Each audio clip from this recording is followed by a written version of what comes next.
Hello, good people. I came across a really funny story and I wanted to tell you about it so that you could go to a cocktail party and impress people with your knowledge of ancient Egypt. Yes. So I'm watching this documentary on the Egyptian Dark Ages. Yes, there were Egyptian Dark Ages, and they told this story about an elderly pharaoh. And I'm thinking, hey, we kind of got an elderly pharaoh too. Dude's name was Pepi II, King Pepi II, not King Pepe, King Pepi, P-E-P-I.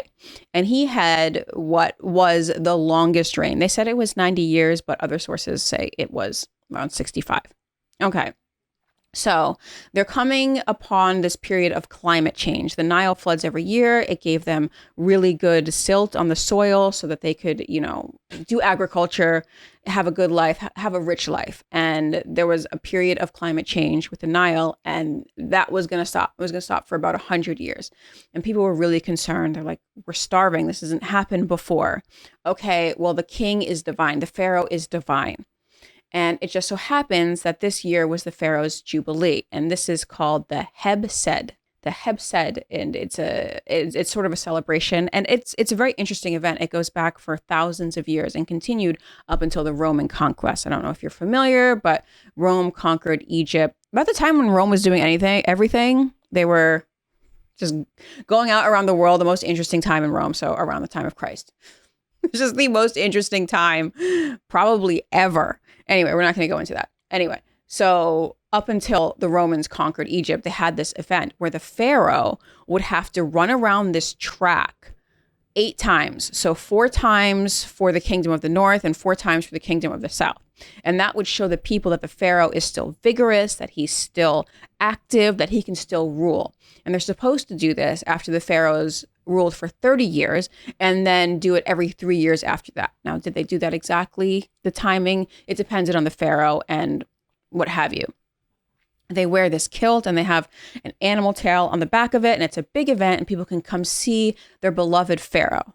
Now, King Pepi at this point was about 90, they say. Ugh. So he didn't run that track very well. Let's just say that. And it did not inspire confidence in his people either, because they're thinking, don't worry, we have a competent king. He's going to run this track and he's going to get everything together. They show up to watch him run the track, and that just did not happen. It didn't happen. And unrelated to that happening, because obviously one did not cause the other, but unrelated to that happening, they also started off a period of starvation and basically their dark ages. So it's sad. I will link the full documentary at the bottom, as well as a few articles that you can look at. So to time this out, this happened around 2200 BC. That's how long the Egyptian kingdom lasted. I made this point on Wording is Hard that we are closer to Cleopatra than she was to the building of the Great Pyramids. That's how long it lasted. So 2200 BC is about 4,000 years ago. Egypt, the Roman conquest, was about 2,000 years ago. So this is all a very, very long time ago. Now it just got me thinking about the elderly president we have now and how funny it would be if we made him run a track 8 laps. 8 laps around a track. And the guy who's challenging him is also elderly. So maybe we could have them both do it and we can see who wins.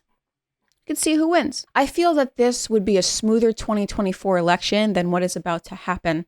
What if, and here's an idea, I'm just throwing this out there because I want peace. What if we pitted Joe Biden and his man-eating dog Commander against Donald Trump and his man-eating dog Stephen Miller? Who do you think wins? Would you rather see this than the 2024 election we got coming up? Let me know. Oh, and Happy New Year, everybody. I hope 2024 is fantastic for you. I know I just spent this whole time kind of dissing it, but hey, it might be good. Subscribe.